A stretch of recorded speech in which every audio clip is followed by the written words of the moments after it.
stick lang sa game plan namin sa mga gagawin namin. Hindi, kasi nai-excite po ko sa kasi nagpapalitan po kami suntok, ganun. Saka, hindi, nai-excite po kasi yun po yung parang laro ko po yung 3 wins for Perez with 1 loss. Anak ni Pacquiao na si Iman, kasapakan na naman ang pambato ng Congo.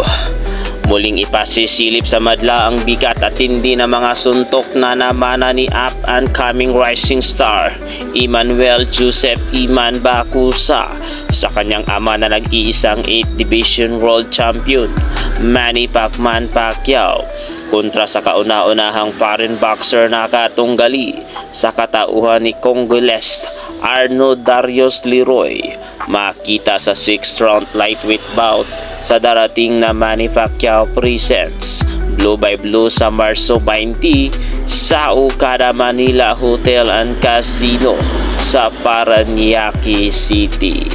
Ito ang unang sabak ngayong taon ng 21 anyos mula General Santos City matapos na makuha ang pahirapang majority decision na tagumpay laban kay Rudelin Pires ng Zamboanga Sibugay sa parehong boxing event sa parehong venue noong Oktubre 20. Nakamit ni Bakusa sa mga huradong sina Carlo Baluyot at Virgilio Garcia ang parehong 5-8-5-6 score, habang tabla naman ang ibinigay ni Greg Ortiga sa 5-7-5-7.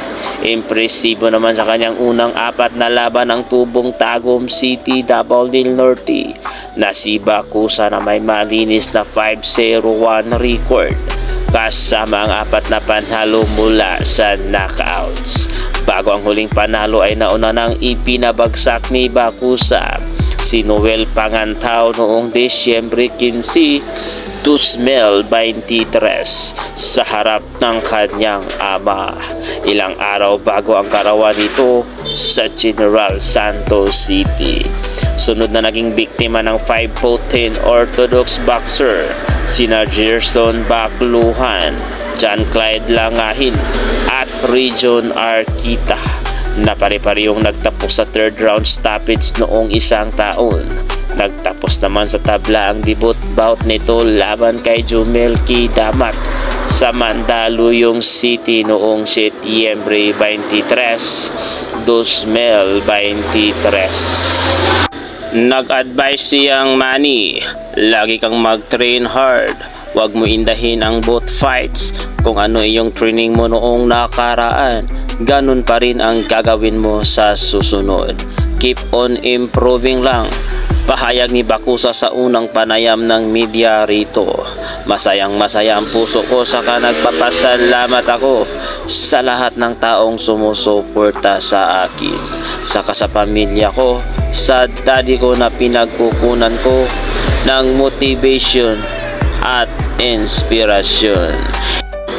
Itataya ni Bakusa ang kanyang malinis na kartada laban sa Congolese boxer na kasalukuyang residente ng Davao City na 4 na beses nang sumasabak sa bansa na may 2 panalo-talo na kartada kabilang ang 2 panalo mula sa KOs. Less than a minute to go in this round and the fight as well. And there's a nasty welt. And that's it. That's the end of the fight. After 6 rounds of boxing, here are the scores. Winner by majority decision, Eman Bakusa. And Eman Bakusa scored